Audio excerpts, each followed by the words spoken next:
The night my marriage officially ended, I stood outside the courthouse holding a thin envelope that felt heavier than my entire past.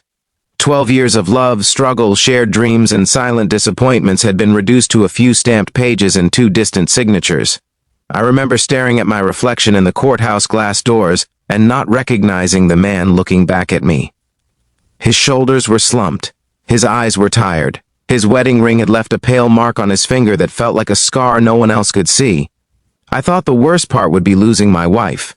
I didn't realize the worst part would be losing who I believed I was. If you believe in kindness, second chances, and the quiet miracles that sometimes grow from heartbreak, take a moment to like this video. Share it with someone who needs hope. Comment your thoughts and subscribe to the channel. Stories like this remind us that even shattered hearts can learn to beat again. After the divorce, the house felt like a museum of memories I couldn't afford to keep. Every room carried echoes. The kitchen still smelled, faintly, of the cinnamon pancakes she used to make on Sundays.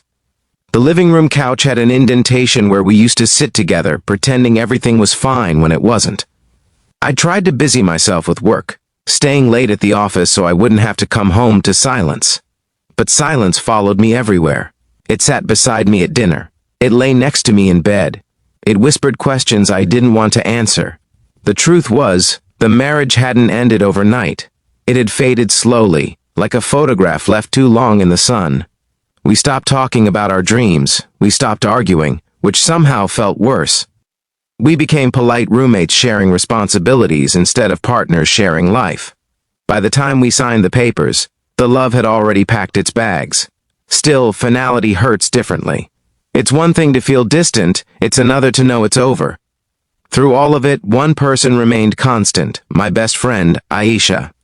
We had met in university, 2 awkward freshmen who bonded over late-night study sessions and cheap cafeteria coffee. She was the one who pushed me to apply for my first real job. She was the one who stood beside me as my best man at my wedding, smiling through tears of joy. She believed in me in ways I sometimes struggled to believe in myself. During the collapse of my marriage, Aisha became my quiet anchor. She never spoke badly about my ex-wife. She never took sides. She simply listened. When I needed to vent, she let me talk. When I needed silence, she sat with me in it. Sometimes she would bring over food I didn't ask for, claiming she had cooked too much again. I knew she hadn't. She just didn't want me to eat alone. There were nights when I questioned everything. Was I not patient enough? Not attentive enough? Had I missed the signs? Guilt is a cruel companion. It convinces you that you could have saved something that was already beyond repair. I replayed arguments in my head, trying to rewrite them with better words. I imagined different outcomes, different choices. But reality doesn't bend for regret. Months passed. The world moved on as if nothing had happened. Friends stopped checking in as often. Colleagues stopped asking if I was okay. Even my family began to speak of the divorce in past tense, like a chapter neatly closed. But inside me, the story still felt unfinished. I didn't just lose a marriage. I lost the future I had carefully planned. The children we had talked about. The vacations we never took. The old age we once imagined sharing. One rainy evening, almost a year after the divorce, Aisha invited me to her apartment for dinner. It wasn't unusual. We had done this dozens of times before.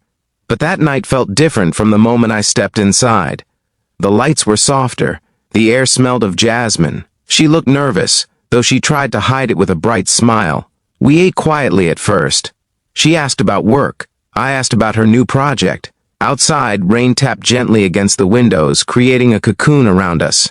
After dinner, we sat on her balcony with 2 cups of tea, watching the city lights blur through the mist. For the first time in months, I felt something close to peace. Then it happened. She moved her chair closer to mine. I noticed her hands trembling slightly as she placed her cup down. I turned to ask if she was okay, and before I could finish the question, she leaned in, her voice barely louder than the rain, and whispered, "Be my husband." My heart stopped, not metaphorically. It felt as if the world had paused mid-breath. The city noise faded. The rain became distant. I stared at her, searching for a hint of a joke, but her eyes held nothing but sincerity and fear. In that moment, time collapsed. I saw flashes of our past, studying together under flickering dorm lights, dancing awkwardly at graduation, her cheering louder than anyone at my wedding, her holding my hand outside the courtroom after the divorce. How had I never seen it? Or maybe I had, but I was too afraid to look. My first instinct was panic. I had just escaped one failed marriage. The thought of stepping into another commitment felt like walking back into a burning building. I was still healing, still broken in places I didn't fully understand. What if I hurt her? What if I failed again? She didn't rush me. She didn't repeat the question. She simply sat there, vulnerability written across her face. And in that silence, I realized how much courage it must have taken for her to say those 3 words. She wasn't asking out of convenience. She wasn't trying to rescue me. She was offering herself fully, honestly, without guarantees. I told her I needed time, not because I didn't care, but because I cared too much to answer carelessly. The weeks that followed were the most confusing of my life. Every memory with Aisha felt newly illuminated. I began noticing the way she remembered small details about my day, the way she sensed when my mood shifted, the way her laughter softened the edges of my hardest moments. I also noticed something else. Around her, I felt like myself again. But fear is loud. It reminded me of my failed vows. It whispered that love leads to loss. It told me I wasn't worthy of another chance. Some nights I lay awake, staring at the ceiling, asking God for a sign. One afternoon I visited my parents. My mother watched me carefully as I helped her in the kitchen. She had always been able to read me like an open book.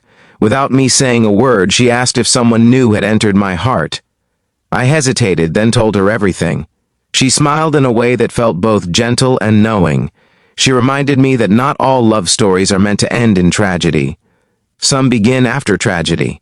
She said something I will never forget. A broken heart doesn't mean a broken future. That night, I walked through the park near my house, thinking about the man I had become since the divorce.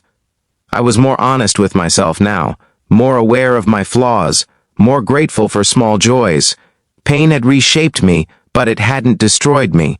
Maybe this was what growth felt like, uncomfortable, uncertain, but necessary. When I finally asked Aisha to meet me, my hands were shaking. We sat on a bench under the same tree where we used to study years ago. The sun was setting, painting the sky in soft shades of orange and pink. I looked at her and saw not just my best friend, but the person who had stood beside me at my lowest without asking for anything in return. I told her I was scared. I told her I didn't want to promise something I couldn't keep. I told her I was still healing. She listened, her eyes steady, her expression calm. Then she said she didn't need perfection. She didn't need a man untouched by pain. She just needed honesty, partnership, and effort. In that moment, something inside me shifted. Love wasn't about flawless beginnings. It was about choosing each other, especially when the past tries to pull you backward. I realized I had been measuring this new possibility against my old failure, instead of seeing it for what it was. A completely different story. So I took a breath that felt like stepping off a cliff and into open air. I told her yes. The months that followed were not fairy tale perfect. We had difficult conversations about expectations, fears, finances, family. We argued. We learned each other again, this time not just as friends, but as partners. But there was something profoundly different about this relationship. It was built on years of friendship, on shared history, on deep understanding. There was no pretending to be someone else. She had seen me at my worst and stayed. I had seen her vulnerabilities and respected them. On our wedding day, there were no grand gestures or extravagant decorations. It was a small ceremony surrounded by close friends and family. As I stood beside her, I felt a calm I had never felt before. Not the excitement of youthful fantasy, but the quiet confidence of a man who understands what he's choosing. When I looked into her eyes, I didn't see rescue. I saw partnership. I saw forgiveness, not just from her, but from myself. I finally understood that my first marriage hadn't been a waste. It had been a lesson. And this, standing here now, was growth. Life after remarriage didn't erase the scars of my past, but it softened them. We built new routines. Sunday mornings became ours, filled with laughter and shared chores. We learned how to support each other's dreams. And when challenges came, as they always do, we faced them side by side, not as opponents, but as teammates.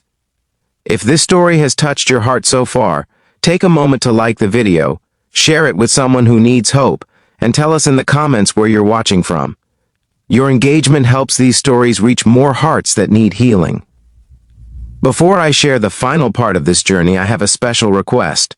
Comment the word second chance if you believe love can return even after it feels completely lost. Years later, I sometimes think back to that rainy night on her balcony, the night she whispered, "Be my husband," and my heart stopped. I realize now that my heart didn't stop out of fear alone. It stopped because it recognized something rare and precious standing right in front of me.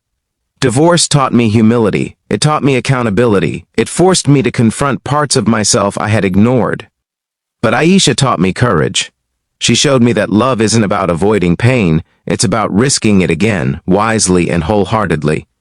If you're standing in the ruins of something you once believed would last forever, I want you to know this: endings are not the same as failure. Sometimes they are invitations. Invitations to grow, invitations to heal, invitations to discover a love deeper than the one you lost. I once thought my story had ended in that courthouse hallway. I thought the envelope in my hand was the final chapter. But life had been quietly writing a new one all along. One where friendship became love, where fear became courage, and where a broken man learned that his heart was still capable of beating for something beautiful. And it all began with a whisper.